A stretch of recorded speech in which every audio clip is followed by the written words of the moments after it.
नमस्कार दोस्तों, मैं योगाचार्य भरत। यूजीसी नेट योग विषय के संदर्भ में जो आपकी यूनिट 3 है उसका जो 6 टॉपिक है ध्यान बिंदु उपनिषद। आज हम लोग ध्यान बिंदु उपनिषद के बारे में जानेंगे। ध्यान बिंदु उपनिषद कृष्ण यजुर्वेदीय की परंपरा से संबंधित है। इस उपनिषद का प्रारंभ ध्यान योग से किया गया है तथा नाम भी ध्यान बिंदु उपनिषद है।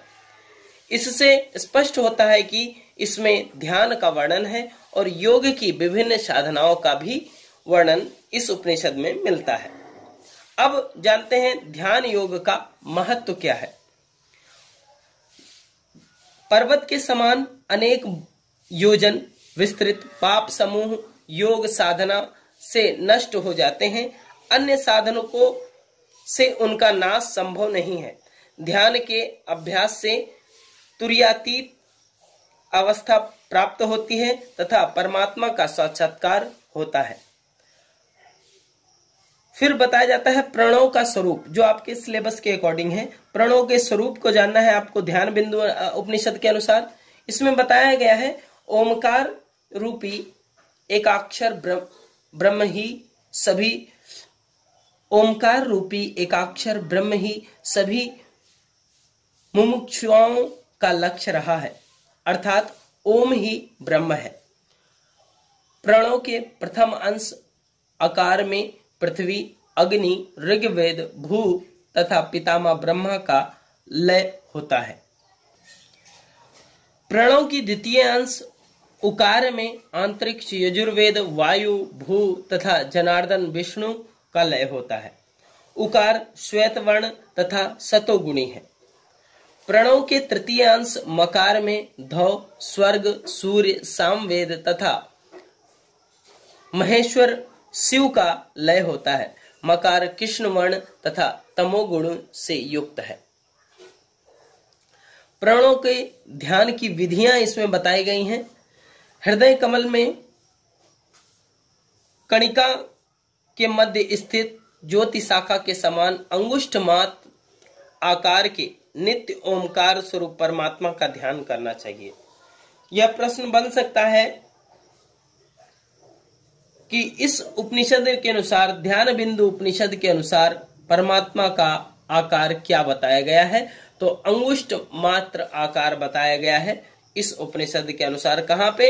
हृदय कमल में, कणिका के मध्य। तो आपको यह ध्यान रखना है, स्मृति में रखना है। ईड़ा बाई नासिका से वायु भरकर उदर में स्थापित करें तथा शरीर के मध्य ज्योतिर्मय ओमकार का ध्यान करें। ब्रह्मा को पूरक, विष्णु को कुंभक तो रुद्र को रेचक कहते हैं, जो प्राणायाम के देवता हैं। इसमें यह भी बताया गया है कि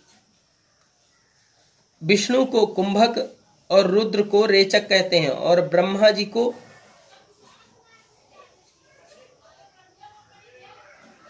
पूरक के रूप में कहा गया है। कुंभक द्वारा श्वास को भीतर रोकते समय हृदय में कमलासन पर विराजमान लालिमा में और गौरवर्ण वाले चतुर्मुख पितामह ब्रह्मा का ध्यान करना चाहिए।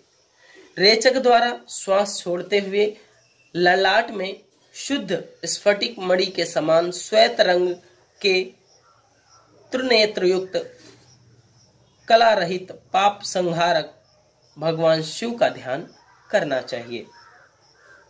इस तरह से प्रणव ध्यान की विधियों का वर्णन किया गया है। फिर इसी उपनिषद में षडंग योग की चर्चा की गई है, अर्थात आसन, प्राणायाम, प्रत्याहार, धारणा, ध्यान और समाधि। ये योग के 6 अंग कहे गए हैं षडंग योग के माध्यम से।